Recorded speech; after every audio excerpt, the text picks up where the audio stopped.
युवक को अच्छी तरह पता था कि उसके साथी जल्द ही आदमखोर चींटियों के शिकार बनेंगे, फिर भी उसने उन्हें चेतावनी नहीं दी। वो चुपचाप खड़ा बस देखता रहा, क्योंकि पिछली जिंदगी में वही लोग आग से घिरे एक स्थान पर चींटियों के बीच फंसे थे। आग जलाने के लिए लकड़ियाँ खत्म हो चुकी थी और सूरज निकलने से पहले ही चींटियाँ उन्हें निगल जाती। तभी उसके दोस्तों ने उसे सुरक्षित जगह से धक्का देकर बाहर कर दिया ताकि चींटियों का ध्यान उसकी तरफ जाए, और वे उसकी प्रेमिका को लेकर भाग गए। आँख खुली तो युवक खुद को एक गेस्ट हाउस में पाया। सामने का नजारा बिल्कुल वैसा ही था और तभी उसे एहसास हुआ वह पुनर्जन्म ले चुका है।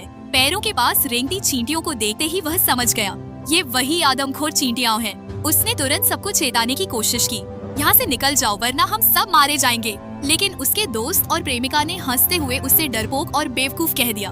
तभी गेस्ट हाउस का मालिक आया और उबलता पानी चींटियों के बिल में उड़ेल दिया। यह देखकर युवक घबरा उठा और बोला, ये चींटियां बदला लेती हैं, आज रात जरूर हमला करेंगी। मगर किसी ने उसकी बात पर ध्यान नहीं दिया।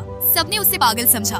मालिक ने बस इतना कहा, पहाड़ों में कीड़े मकोड़े आम बात है और हमारे कमरे पूरी तरह सुरक्षित है। युवक ने वही कमरे चुने जहाँ पिछले जन्म में वे फंसे थे। तभी जूनियर लड़की अपने कमरे की तरफ जा रही थी तो उसने उसे रोककर कहा, छत का लकड़ी का टुकड़ा गिरकर तुम्हारा पैर तोड़ देगा। लड़की और मालिक ने उसकी बात को मजाक समझा, लेकिन अगले ही पल सचमुच लकड़ी गिर गई और लड़की का चेहरा हैरान रह गया।